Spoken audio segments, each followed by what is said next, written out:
Hello, grade 10 health warriors. It's me again. And now, this is our last stream for this grading. Time flies so fast. Still, I'm your Mapeh teacher for today, Sir Alfred Santos from Malinta National High School, and welcome once again to Valenzuela live streaming. But before we start, let us first be reminded with our online etiquette. Come on time at the scheduled time. Find a quiet and comfortable place where you can concentrate on listening to the live streaming teacher. Be respectful to other learners' opinions and comments. Be polite when posting your own comments. Participate during the live stream discussion. You can type your answers in the comment section. I hope everyone will be guided by the rules for us to maintain order during our session. So, allow me to give you the competencies that you are about to learn on this day. At the end of the lesson, you are expected to explain the different kinds of complementary and alternative healthcare modalities. 2. Explains the importance of consumer laws to protect public health. 3.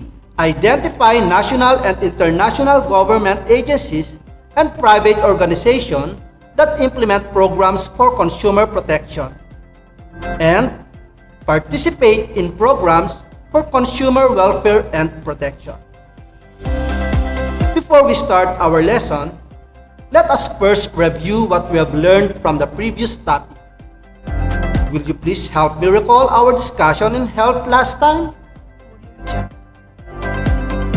Yes, it is about consumer health, particularly health professions, specialists, and health services.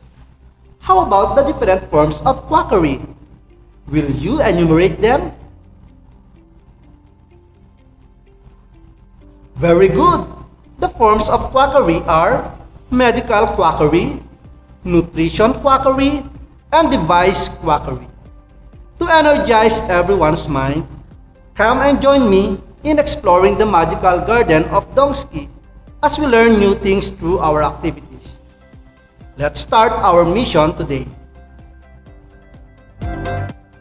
Dongsky is a grade 10 student. He loves gardening and planting different kinds of plants. Now, let's visit his garden. What do you observe to Donkey's garden? Yes, it consists of various plants like herbs. How many herbal plants have you seen in the garden? 5? Great! You've got it! Can you point out the herbs in the garden? 1, 2, 3, 4, 5. There are 5 herbal plants in this garden. Let us go to the other side of his garden. Can you see the other herbal plants in this garden? That's great! How many herbs have you seen in this garden? 5? Perfect! Let us see whether you got it correct.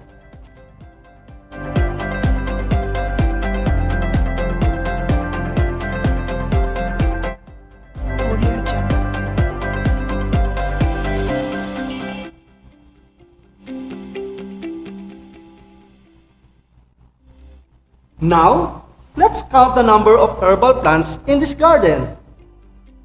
1, 2, 3, 4, 5. There are 5 herbal plants in this garden. Excellent! Alright, so how many herbs have you seen in Donkey's garden? 5 plus 5 equals 10. There are 10 herbal plants we see in the garden. Very good! Now, all the things you have seen in the garden will guide you for the next activity. I prepared a simple activity named Garden of Herbs. All you have to do is to unscramble the letters below the statement. Read the medicinal value to answer what is being asked. You may write your answer in a piece of paper for submission or use the comment box to participate. You have 10 seconds to answer each question. Let's begin with the first item. 1. For ringworm and other skin infection.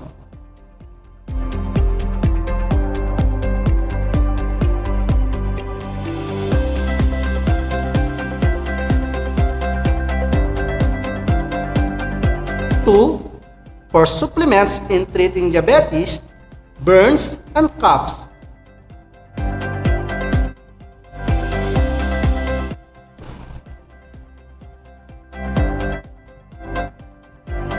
3. For blood pressure control and also used as antibacterial.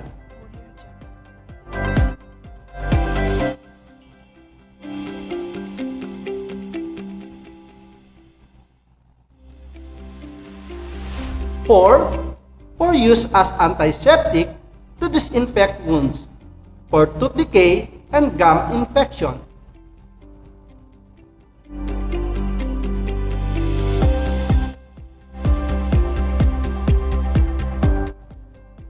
5. For cough and asthma.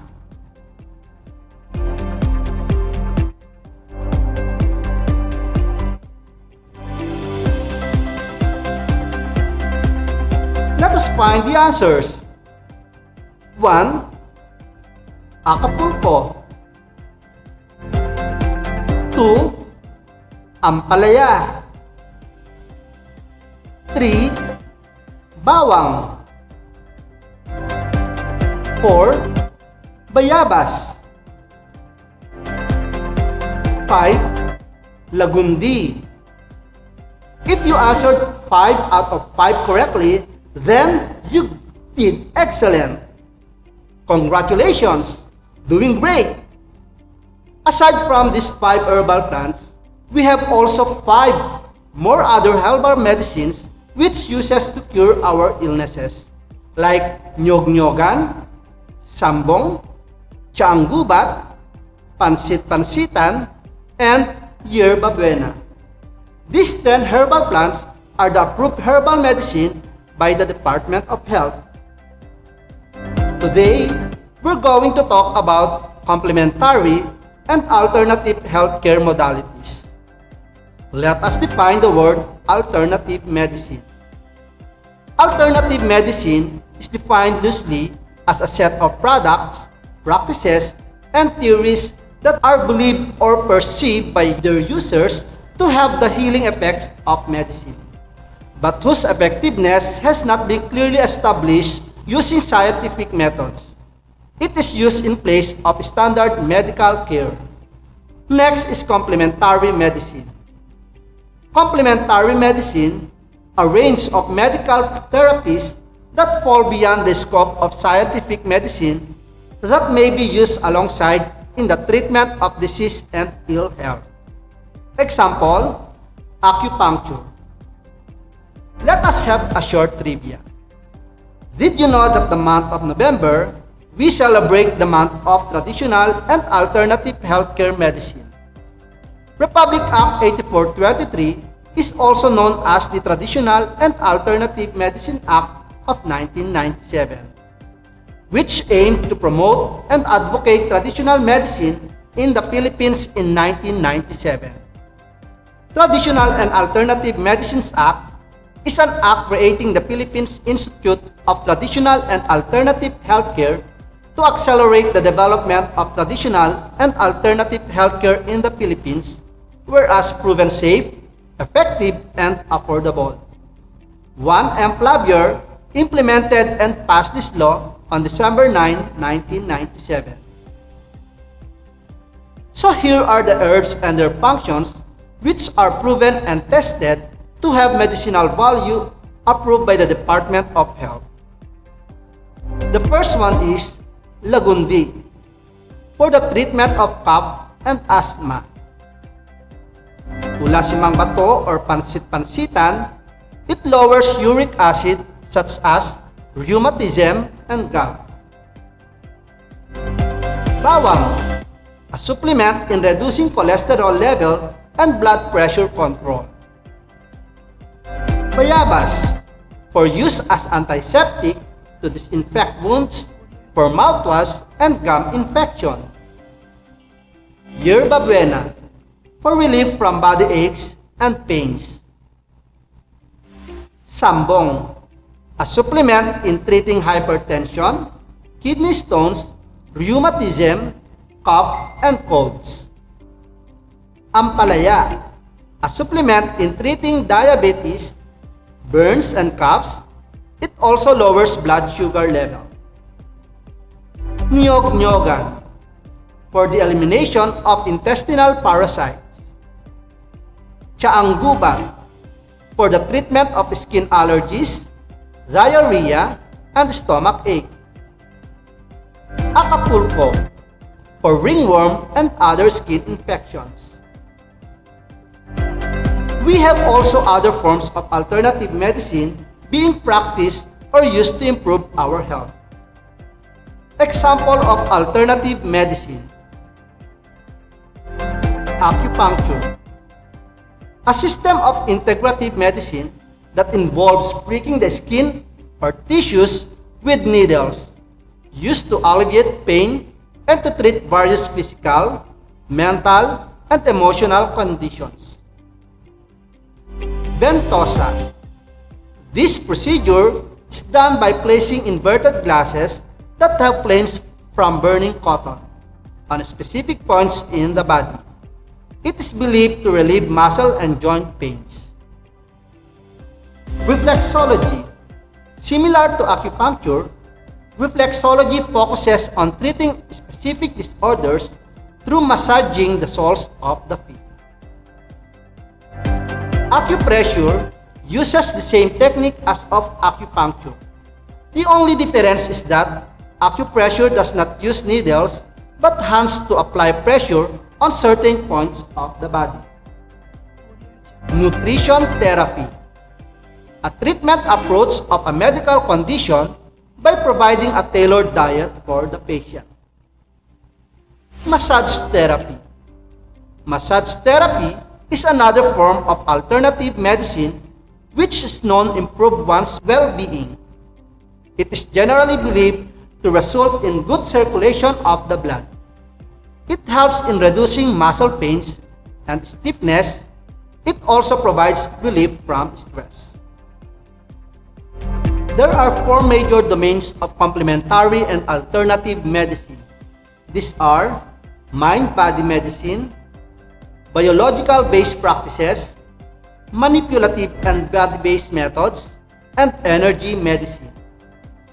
Mind-body medicine uses mental exercise in the belief that the brain is central to the health of an individual. Example: meditation, yoga, and prayer.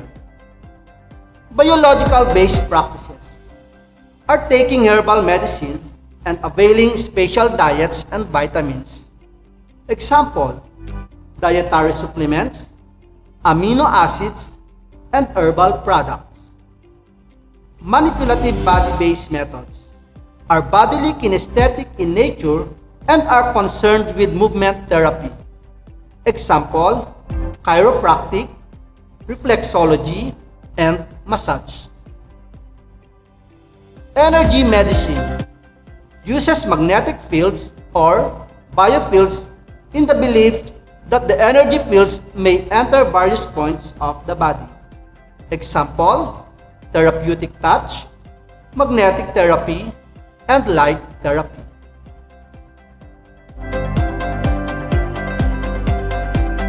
Complementary and alternative medicine is treatments that are applied along with typical and accepted medical treatments but are not considered standard. These are herbal medicine, magnetic fields, nutrition therapy, acupressure, movement therapy, and mental exercise. What is the difference between complementary and alternative medicine? Complementary medicine is used together with conventional medicine. On the other hand, alternative medicine is used in place of conventional medicine. Complementary medicine uses aromatherapy to help lessen a patient's discomfort following surgery. In alternative medicine, it uses a special diet to treat cancer instead of undergoing surgery, radiation, or chemotherapy. I have a question. Does any of you experience using complementary and alternative medicine? What was it? Will you recommend it to others? Why? You may write your answers on a paper and submit them to your Mapeh teacher. Under the enacted Consumer Act of the Philippines, the state shall implement measures to prevent every consumer to protect against inaccurate information. Thus, to protect their health as well as others. And this is what we call Consumer Protection Law. Consumers' welfare and protection. It is the policy of the state to protect the interests of the consumer, promote his general welfare, and establish standards of conduct for business and industry. The government plays an important role in providing us with our protection since we all have consumer rights and privileges guaranteed by law for the products and services we acquire. The Consumer Act of the Philippines is a law that protects the interests of the consumer, promotes the general welfare, and establishes standards of conduct for business and industry. Also, as a wise consumer, you need to know the different laws that can protect and help you. Let us try to discuss them. Consumer's right. The right to basic needs. Guarantees survival, adequate food, clothing, shelter, healthcare, and education. The right to safety is the right to be protected against the marketing of goods or the provisions of services that are hazardous to health and life. The right to information is the right to be protected against dishonest or misleading advertising or labeling, and the right to be given the facts and informations needed to make an informed choice. The right to choose is the right to choose products at competitive prices with an assurance of satisfactory quality. The right to representation is the right to express consumers' interest in the making and execution of government policies. The right to redress is the right to be compensated for misrepresentation, shoddy goods, or unsatisfactory services. The right to consumer education is the right to acquire the knowledge and skills necessary to be an informed consumer. The right to healthy environment is the right to live and work in an environment that is neither threatening nor dangerous, and which permits a life of dignity and well-being. As we go on with the discussion, let me ask you this. Have you practiced your rights as a consumer? What are the instances that you practice your consumer's rights? You may write your answers on a clean sheet of paper and submit it to your Mapeh teacher. Now, let us continue. There are also various government agencies and private organizations that help and protect healthcare consumers. The international and national government agencies that implement consumer protections are the following. The Food and Drug Administration is responsible for protecting and promoting public health by controlling and supervising over food safety, tobacco products, dietary supplements, prescription and over-the-counter pharmaceutical drugs, vaccines, biopharmaceuticals, blood transfusions, medical devices, electronic magnetic radiation emitting devices, cosmetics, animal foods and feed and veterinary products. The Department of Trade and Industry is the executive department of the Philippine government that is tasked as the main economic department that enables innovative, competitive, job-generating, inclusive business and empowers consumers. It acts as a catalyst to build a private sector in order to accelerate and sustain economic growth through comprehensive industrial growth strategy, progressive and socially responsible trade liberalization, deregulation programs, and policy making designed for the expansion and diversification of Philippine trade, both domestic and foreign. The Department of Health, the executive department of the government of the Philippines, that is mainly responsible for ensuring access to basic public health services by all Filipinos by providing quality health care and regulating all health services and products available. The Consumers Union of the Philippines is a union of consumers throughout the country for mutual benefits. Its primary objective ever since is to educate the people of their consumers' rights, protect their welfare in an aggressive and competitive industry, and provide legal advice and assistance to those consumers victimized by unscrupulous businessmen and unfair trade practices. Consumers International is a membership organization for consumer groups around the world, founded on April 1, 1960. It has over 250 member organizations in 120 countries. Its head office is based in London, England, with regional offices in Latin America, Asia Pacific, Middle East, and Africa. Consumers International is not for-profit company limited by guarantee. The World Health Organization is a specialized agency of the United Nations responsible for international public health. The World Health Organization Constitution, which establishes the agency's governing structure and principles, states its main objective as the attainment by all peoples of the highest possible level of health. Now, let's have an activity. This is called Advisor Lane. If a consumer has a complaint, how should the consumer address this complaint? You may write your answer on a piece of paper or in a comment section. The choices are refund, repair, and replace. I will give you 10 seconds to answer each question.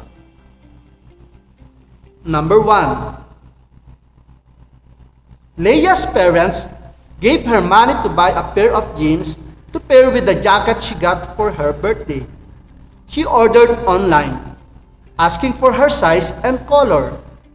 But when the jeans came, though the color was fine, the jeans didn't fit her size. What advice can you give to Leia? Go!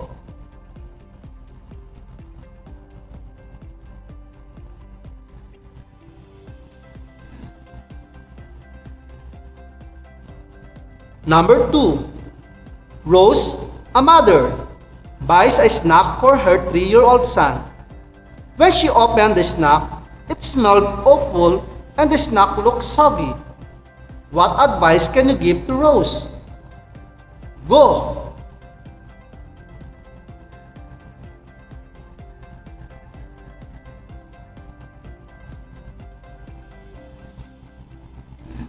Number 3.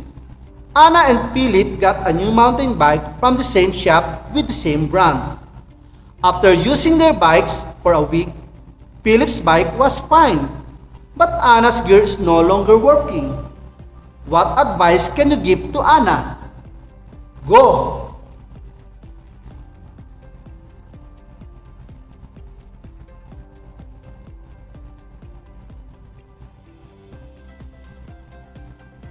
Number 4. Lisa acquired a round-trip ticket for a travel abroad, but the air flight was cancelled due to the destination lockdown. What can you advise Lisa? Go!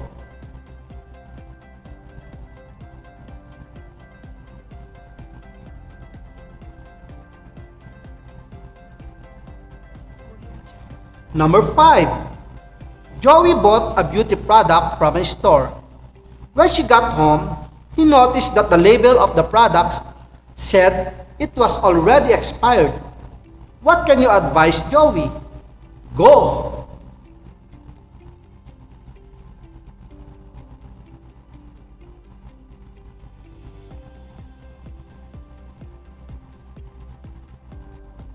Now, let us find the answers. 1. C. Replace. 2. A. Refund. 3. C. Repair. 4. C. Refund. 5. C. Replace. Did you get all the answers correct? Impressive! Now, I am very confident that you can already use the skills I discussed today. Grab your pen and paper and write your answers on your notes, or if you want to directly answer, you may do so by writing it in the comments. Read carefully the statement and identify the agency being asked. You have 10 seconds to answer each item after questions have been read. Ready? Let's begin. Number 1.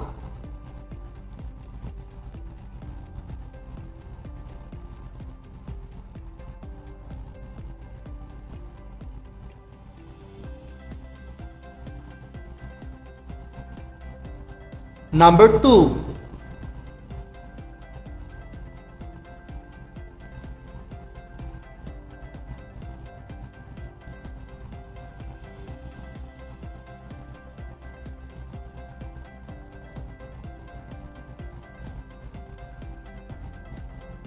Number 3.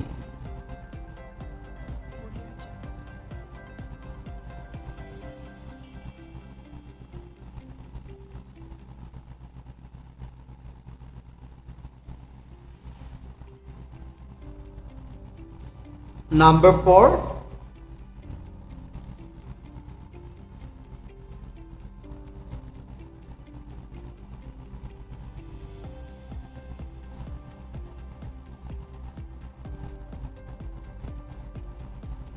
Number 5.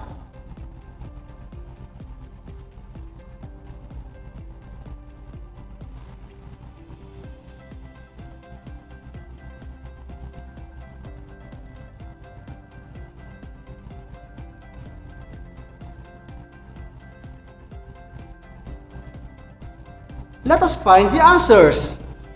Number 1, Department of Trade and Industry. Number 2, Department of Health. Number 3, Food and Drug Administration. Number 4, World Health Organization. And number 5, Consumer Protection.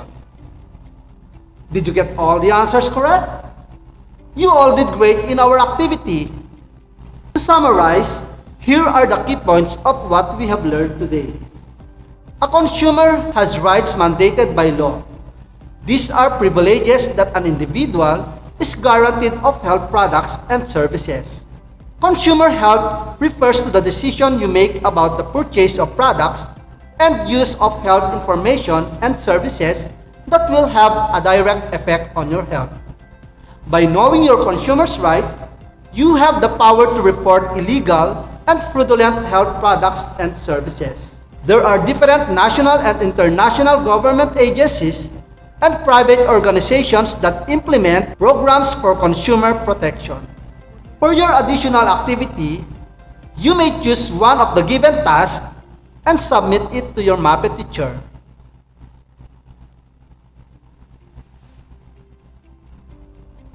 Once again, this is Sir Alfred Santos, your Mapeh teacher, and always remember, stay safe and healthy everyone. God bless us all.